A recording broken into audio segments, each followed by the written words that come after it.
Fala aí, rapaziada do nosso canal Lances Inéditos, trazendo mais um vídeo aqui no nosso canal. E nesse vídeo trazendo as notícias do Corinthians, e não são notícias boas não, pessoal.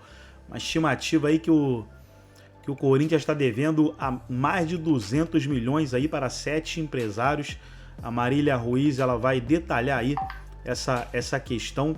E uma notícia ruim, né? Porque o Corinthians está com dificuldades para contratar reforços, contratar jogadores, por causa de dívidas e principalmente dívidas passadas, né?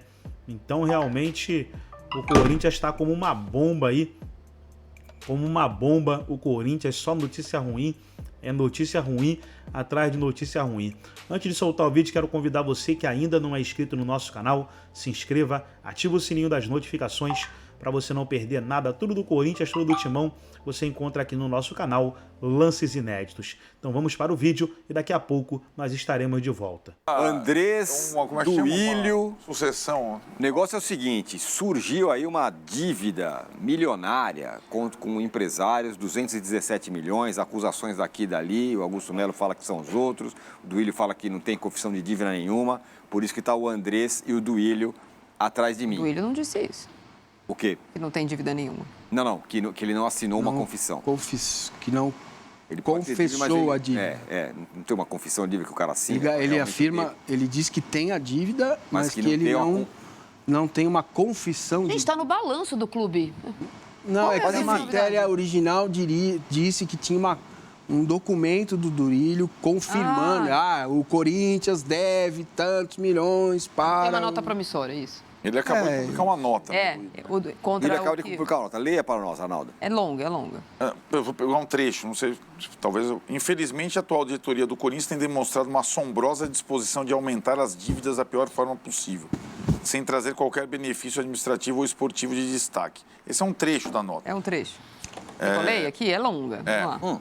Vai lá. Não precisa ler tudo. Acho que mais importante é a gente saber aí o que é. Uma dívida, pintou um negócio novo aí, abriu um armário, um esqueleto. Existe o Corinthians há muito tempo, e acho que essa é uma notícia que o Corinthians não está muito acostumado, teve relacionamentos, como chama? Poligâmicos com muitos empresários. Uma hora é um que tem mais negócio no Corinthians, outra hora é outro, mas... Como qualquer clube, na verdade. E isso aparece no balanço do Corinthians, dívidas tá no balanço, só pegar o último e os trimestrais do Corinthians. O que aconteceu?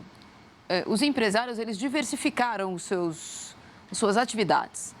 Quando o Augusto Melo anuncia que ele mudou o contrato de placas de publicidade da Arena Corinthians por mais valor, com a empresa que já prestava serviço para lá, então já tinha não mudou a parceira, só aumentou o valor das placas.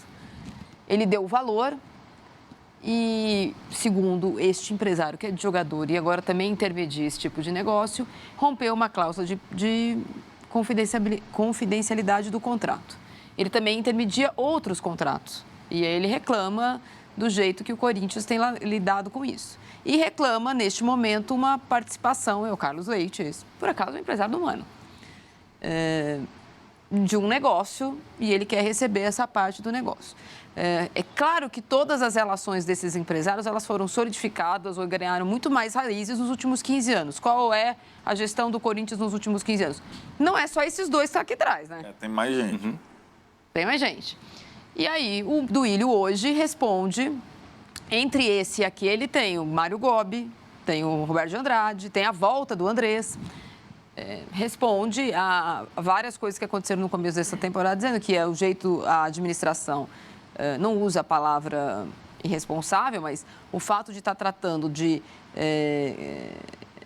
romper contratos, não assinar contratos, lidar com empresários de formas diferentes, que é um jeito meio trator do Augusto mostrar uma mudança de gestão, causou uma insegurança jurídica. Então, negócios e contratos que o Corinthians tinha para pagar, sei lá quando, com o Carlos Leite, agora ele quer receber agora, porque ele não sabe se depois ele vai receber.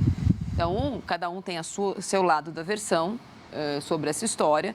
E agora o Duílio, depois de 31 dias de gestão Augusto Melo, se posiciona uma vez, porque como está na nota, tudo parece que foi da gestão anterior. E eu estou falando isso aqui faz tempo, o Corinthians existe desde 1910. Então, agora é uma briga de egos e eu vou lembrar que esta nota aparece que dia é hoje? 1º de fevereiro. Amanhã tem o quê no Corinthians? Eleição do Conselho Deliberativo. Meu Deus. Entendeu? Tem um lado totalmente dividido. Claro que as pessoas querem... É sempre mais fácil arregimentar apoio para a situação no Corinthians desde sempre, porque, né, a gestão de 3 anos, a oposição sempre ela é menos histriônica, a não ser nos últimos tempos, tanto que ganharam a eleição. Mas o fato é que amanhã tem uma eleição, tem 2 chapas para assumir presidente e presidência do Conselho, do CORE, um milhão de coisas, e os 2 lados estão lotados de gente que já for em situação em oposição. As 2 cabeças de chapa para conseguir. Então, isso, quando foi eleito o Augusto Melo com uma margem de voto enorme dos sócios, isso não se reflete na eleição do Conselho. Na eleição do Conselho ficou 50-50. 50% do que apoiava o André Negão e 50% do que apoiava a eleição dele. Óbvio que nesses 2 meses e pouco, há uma movimentação, vou passar para esse lado, eu vou entrar nesse grupo, eu quero estar nessa... Isso vai acontecer porque ninguém é tão, assim... fiel às suas ideologias, sabe, de chapa. Não é exatamente isso que acontece. Então, amanhã tem eleição no Parque São Jorge e a temperatura que a gente vê fora não é exatamente... O objetivo está para dentro nesse momento, apesar da nota ser para 30 milhões de pessoas. Mas fazer sentido, obviamente. Para eu entender, do ponto de vista político, isso vai respingar em quem? Na turma do Duílio ou na turma do... Nesse momento, eu acho que é depois desse primeiro mês no Augusto Melo. Então, enfim, o Anderson Viana está falando aqui, os empresários amigos e Duílio acordaram em novembro, no mês da eleição, e resolveram que tinham que cobrar, protestar e pagar. Estranho, não? Bando de picaretas. E haja gente que bateu palmas e alisou para essa gente. Porque ele está dizendo que Fala. Não, é só uma situação, porque assim, todos os clubes funcionam dessa forma. O futebol, desde a Lei Pelé, quem não compõe com o empresário não tem jogador de futebol. Aí você vai entender quais são os graus de composição, qual é o envolvimento e tudo mais. O que acontece agora é que a situação, que a Maria fala bem, envolve mais gente que está aí, tinha os seus empresários de preferência de negócio, sempre, credores, inclusive. É idêntica a situação que o São Paulo viveu quando troca o comando. Quando sai o Leco e entra o Casares, os empresários que negociavam e tinham dívidas na era Leco vieram executar o Casares. E a mesma coisa está acontecendo agora. Lembra? O negócio é transferban, é não sei o que lá, muito por empresários, não tanto por clubes, até. O que o Augusto Melo precisa aprender, acho que é que isso faz parte. E ele não está conseguindo, acho que, lidar com tanta coisa rolando, inclusive questões políticas agora. Tem muita coisa. O time é um time em evidência. Então, anuncia o maior patrocínio do Brasil. Então, cadê o meu?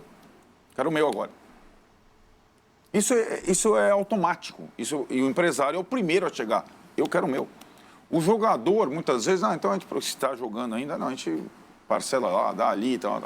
Então, é uma coisa bem comum no futebol, quando se troca um comando muito tempo. E é uma resposta que, se ele não esperava, era bem razoável. Eu falei aqui, vou repetir. Tirando o Mano Menezes, qualquer pessoa que tiver qualquer relação com a gestão do Duílio, Andresa, Roberto de Andrade, Mário Gobi não, que já foi e voltou, não tinha lugar no futebol. Ainda brinquei. Falei, olha, eu tenho o telefone do Duílio, hein? Continua me atendendo.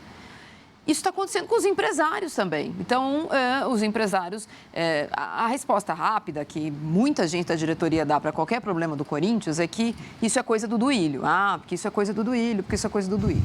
A notícia que você está falando sobre confissão de dívida, gente, isso juridicamente não existe. Você tem a dívida, você tem uma confissão de dívida. A dívida não é do Duílio com o empresário, é do clube então, com o assim, empresário. o que é confissão de dívida? É um papel de pão escrito eu devo para você? Porque a previsão de pagamento desses credores está no balanço do clube. Então, há uma confissão de dívida se você deve. O Duílio se defende agora dizendo que ele, no final do ano, entregou um relatório da Falcone, que era a empresa que prestava consultoria financeira para o Corinthians, e agora é outra, dizendo quais eram os caminhos, o que o Corinthians tinha feito, se é verdade, se é mentira, se era pegadinha. Ele diz ter entregue um documento com as diretrizes do marketing, do jurídico e do financeiro até aquela data e que essa direção não está fazendo nada daquilo que estava recomendado, sugerido, avisado, sei lá que raio. E que agora, segundo o Duílio, os empresários, assistindo a essa instabilidade jurídica do Corinthians, estão indo lá antecipar coisas que têm que ser pagas. Se confissão de dívida, ela existe quando você faz um empréstimo. A palavra confissão de dívida, com todo respeito, ela não significa o quê? Você falar para você, me empresta a sua fichinha. Tá, eu te empresto. Eu tenho que te devolver, certo? A confissão de dívida ela é diferente. Tem um novo contrato. O Duílio assinou um novo contrato com esses empresários, aceitando pagar, em vez de 15% de juros, 45%. Então tem que aparecer esse papel. Confissão de dívida é quando eu empresto dinheiro para o Arnaldo e ele fala assim, eu vou te pagar amanhã, beleza? Aí não paga. Aí depois da manhã não paga.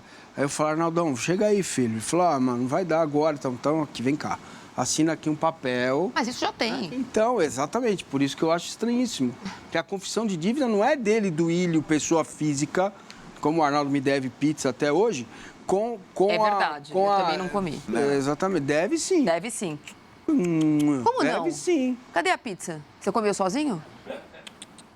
Ué, que coisa, ele promete, não cumpre e não deve mais. O quê? Evaporou a pizza? Eduardo, por favor. Faltou a confissão de dívida aí. Escreve aí, devo para Massa 2 pizzas. Gente, não existe... Entendeu? Porque não existe negócio tão... Mesmo no futebol, do jeito que ele é mambembe, não existe nenhum negócio tão...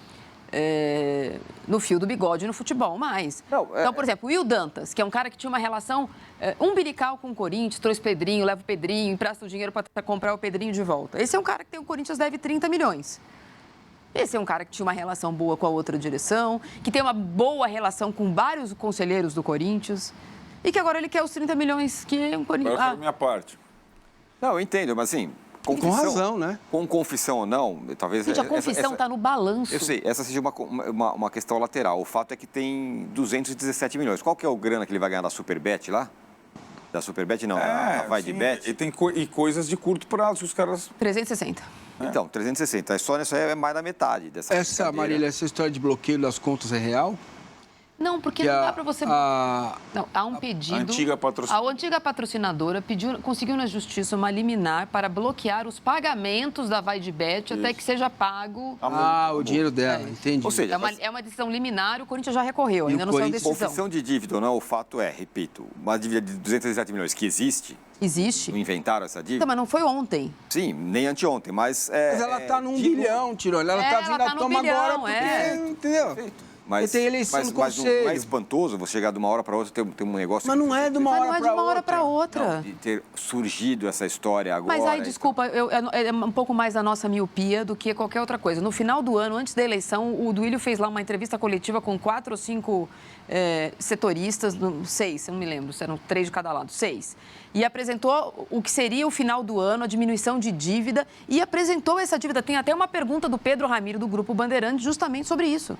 Porque esse número foi apresentado. Então a gente pode falar no outro ponto. Ele falou, eu vou deixar o clube saneado.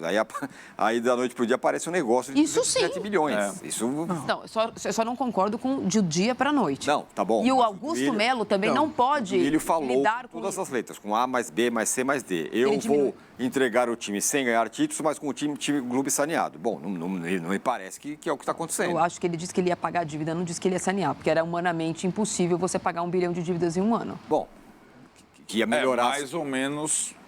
Guardando as proporções, tem uma notícia agora aqui, mais ou menos como o Rueda falou em relação ao Santos. Talvez a gente não vá brigar por títulos, mas vou entregar. E o Santos acaba de sofrer um transfer ban. Agora não pode escrever jogador. Notícia da turma que cobre o Santos pelo GE. Santos sofre transfer ban por dívida com o técnico Fabian Bustos e não pode... Fabian Bustos, hein? Quantos treinadores, aliás, o Santos está pagando? Ou tem que pagar. E não poderá inscrever reforços no campeonato. Esse MMA, ele é conhecido nova direção, e vai acontecer no Corinthians, é uma novidade, porque nos últimos tempos a direção, a gestão do momento defendia a gestão anterior porque fazia parte dela. Exato. Então isso é um momento novo para o Corinthians, porque depois de muito tempo você vê 2 lados do mesmo time discutindo a conta de quem é quem. O que eu sempre... A minha crítica em relação à gestão do Willio e Andrés, acho que ela é de todo mundo sabe que tem 1 bilhão de dívida, que contratou não sei quantos jogadores, depois teve que mandar embora não sei quantos jogadores, que fez com o Luan, que fez... Isso tá claro, tá no balanço também, inclusive, tudo o que aconteceu. O que não dá é... essa frase que você falou com todo respeito. Do dia para a noite apareceu uma dívida de 217 milhões. Quem se candidatou tinha que ter pego o balanço do clube. Sim. E olha, tem uma coisa Ué. que o Arnaldo... Ué, meu Deus. Isso é fato. Cara, a situação está usando a tal dívida para o Conselho Deliberativo. Isso, gente. Nós dormimos e nós entramos nessa. Nós entramos nessa, total. Tudo bem. Então esquece essa questão que nós entramos nessa, meio de gaiato, não sei o que e tal. Vamos esquecer isso. Nós estamos falando... Nós, digo imprensa, né? Sim, nós estamos falando de um clube que tem uma nova administração, acabou de perder um jogo para o São Paulo, que era um tabu de não sei quantos anos, está em terceiro lugar no grupo dele, perde, não tem jogador, não tem nada. O Garro, o Augusto Melo está ajoelhando na frente da CBF, rezando para ver se a CBF resolve o caso do Garro. E aí aparece um negócio que já estava lá, mas agora reaparece um negócio de 217 milhões. Nós estamos falando do Corinthians, não estamos falando do... Sim, nós estamos falando do Corinthians, mas vamos lá. Vamos falar do Márcio. Vocês viram a história que eu contei ontem no meu cavalo Barão. Se eu comprar um cavalo hoje, amanhã eu vou amanhecer igual você? Elegante, magrinho, bonitão? Não, sim, mas... Não, acontece que os caras querem vender uma história que ela não existe. E eles erraram barbaridade no Garro, no Mateuzinho, no Paulinho, no Pedrinho, no Joãozinho, entendeu? No zagueiro lá, que eu esqueci o nome. No Lucas Veríssimo. Pablo, que também é Botafogo. O Rubão, cara, o diretor de futebol do Corinthians vive num mundo irreal. O mundo do futebol hoje exige todo cuidado e profissionalismo, com a menor vírgula da letra fia da lei. Tá? E Transferban vai virar comum no Brasil, porque quando fechar a janela, o cara vai falar assim, tomamos um Transferban aí, mas vamos recorrer lá, não dá para contratar mesmo, não tem dinheiro para contratar, espera um pouquinho, entendeu? Isso, já o Transferban entra também como refis, refinanciamento, como dever para instituição, vai ser normalizado já. O que o Corinthians, o que o Augusto Melo vendeu quando foi eleito, tá? Ele vendeu uma caneca e está entregando uma joaninha. Não são nem da mesma espécie. Por incompetência e pela situação do Corinthians. Então, se ele assume e fala assim, é o seguinte, isso aqui tá um caos, mostra... Não, eu acho que nós vamos devagar. Ninguém acredita a ele a herança maldita. Claro. Se acredita a ele, né, que é uma coisa que se fala muito na política quando há a troca de governos. Isso. O que se acredita a ele é que ele vendeu que a eleição dele seria mágica. Isso, exatamente. Então, quando o Mano fala em sonho e tem a ver com a construção do... Gabigol. Não, mas quando o Mano fala sonho, ele está se referindo única e exclusivamente ao futebol. Mas o sonho também foi vendido, aqui no Corinthians não tem mais negócio com empresário. Vai ter que ter. Aqui no Corinthians não tem mais, não sei o que lá. Vai ter que ter, porque as coisas não desaparecem. Brasileiro. Então tá aí, pessoal, foi o vídeo onde o Massini, a Marília Ruiz, o Arnaldo debateram aí as notícias do Corinthians de hoje. Corinthians aí com essas pendências aí, principalmente essa aí de mais de 200 milhões de reais. Vamos ver como é que vai ficar a situação do Corinthians. Gostou do vídeo? Deixa o seu like, se inscreva no canal, ativa o sininho das notificações. Forte abraço a todos e até o nosso próximo vídeo aqui no nosso canal Lances Inéditos.